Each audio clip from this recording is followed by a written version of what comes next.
Olá, seja bem-vinda, seja bem-vindo ao estudo de hoje. Hoje nós vamos refletir sobre um tema muito importante dentro do Espiritismo. Por que ele é chamado de doutrina? E quais são os princípios fundamentais que o sustentam? Mas antes de tudo, nós precisamos entender uma coisa: o que é uma doutrina? Doutrina é um conjunto de princípios, ensinamentos e fundamentos que estruturam uma determinada visão sobre a vida, sobre o ser, sobre a realidade e sobre a conduta humana. Para ser considerada doutrina, é necessário que exista uma base organizada, uma estrutura lógica, um conjunto de princípios fundamentais que sustentem esse ensinamento. E é justamente por isso que o Espiritismo é considerado uma doutrina.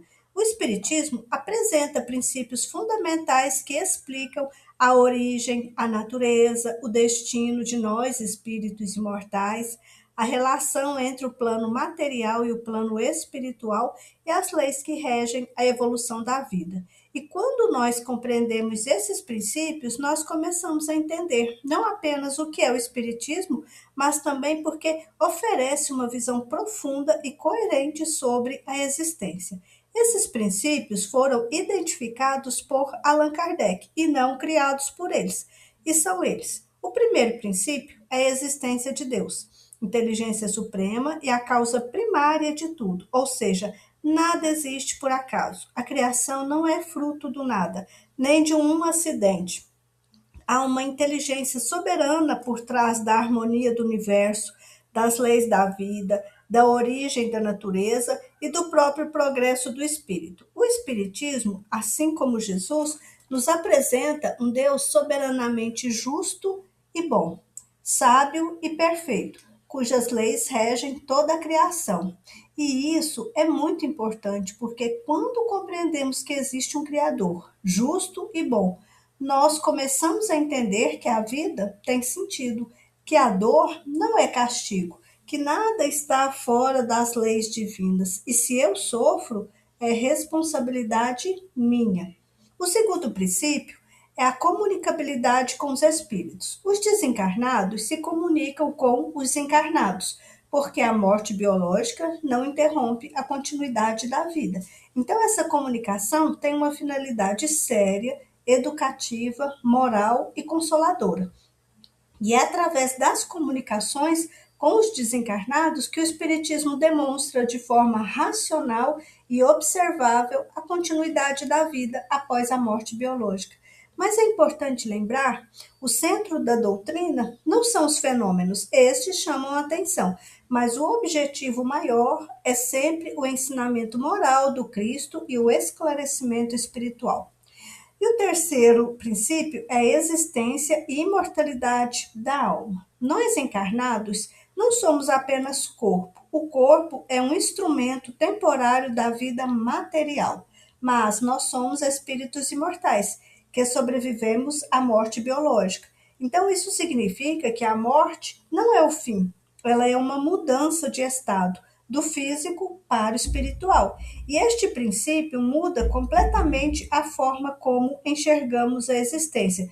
Porque se somos imortais, então a nossa história não começou no nascimento e nem vai terminar no túmulo. A vida continua, os vínculos continuam, as responsabilidades continuam, as possibilidades de aprendizado, de reajuste e de crescimento espiritual também continuam. A imortalidade da alma é um dos pilares que dão ao Espiritismo a sua força consoladora, porque ela nos mostra que ninguém desaparece, ninguém se perde, ninguém deixa de existir. O quarto princípio é a evolução dos espíritos. Nós fomos criados simples e ignorantes, quer dizer, simples, um ser indivisível, e ignorante é sem o conhecimento, sem o saber. E todos estamos destinados ao progresso, à perfeição relativa. Ou seja, ninguém foi criado perfeito ou está condenado eternamente a ser mal. Todos nós vamos progredir. Uns estão mais adiantados, outros mais atrasados, mas todos estamos caminhando. E essa caminhada se dá através das experiências, das provas, das dificuldades, das escolhas, dos equívocos, dos acertos, e tudo nos ensinam. E isso nos mostra que a vida, tanto no físico como no espiritual, é uma trajetória de aperfeiçoamento. Então, quando olhamos para nós mesmos e percebemos nossas imperfeições que ainda trazemos, isso não deve nos levar ao desânimo, mas à consciência de que ainda estamos em construção. O quinto princípio é a pluralidade das existências, a reencarnação. O espírito não vive apenas uma vez, ele retorna à vida corporal tantas vezes quantas forem necessárias ao seu aprendizado e ao seu progresso. Sem a reencarnação, essas coisas da vida pareceriam injustas ou sem explicação. Por que de tantas dificuldades? Por que de tanta violência? Por que de tantas desigualdades? Por que uns nascem em determinadas condições e outros em condições tão diferentes? Por que alguns enfrentam certas provações desde cedo? Então, a reencarnação nos ajuda a compreender que a existência atual é apenas um capítulo de uma história muito maior. Ela não anula a responsabilidade do presente, pelo contrário, ela nos mostra que colhemos o que plantamos, mas também que sempre podemos plantar diferente daqui em diante. A reencarnação é ao mesmo tempo justiça e misericórdia divina. Justiça porque nos coloca diante das consequências dos nossos atos, e misericórdia divina porque nos oferece novas oportunidades de reparação, aprendizado e renovação. O sexto princípio é a pluralidade dos mundos. Jesus já nos tem falado: há muitas moradas na casa de meu Pai, nos mostrando que a Terra não é um único mundo habitado.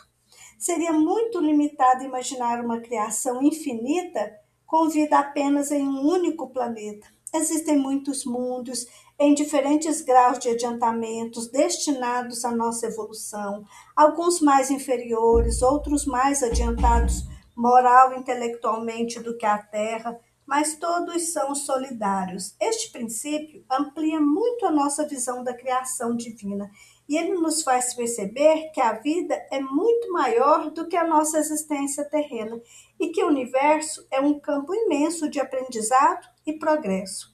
E a Terra, portanto, é apenas uma das milhares de escolas para nós espíritos imortais. O sétimo princípio é a moral dos espíritos. A dos superiores é baseada na moral do Cristo. Fazer o bem aos outros como que queremos que fazem conosco. Essa é a regra áurea do Cristo.